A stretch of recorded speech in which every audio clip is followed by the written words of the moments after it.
Hello everyone जो कोगे सागुन दाराम इन्हें are मिट्टे नवा मिनी ब्लॉग रे हला मचो बेस छुट्टी काटा दिन तो तिहिन दो डिউটি चला रेना पाला कना तो सेता सेता तोपो और इसिन केते डिউটি चला लगी रेडी केने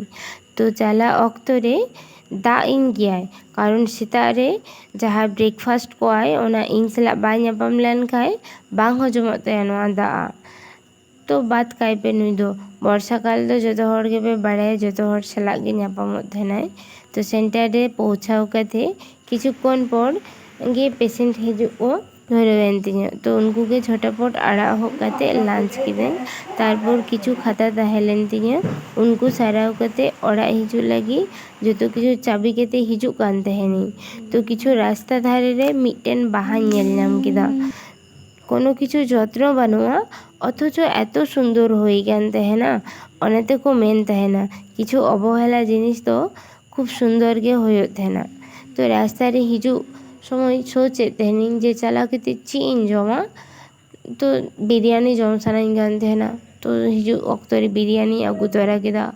तो चलो इन दो बिरयानी जम लेता बन गे तिहिन लेका ब्लॉग दुन शेष दा बाय।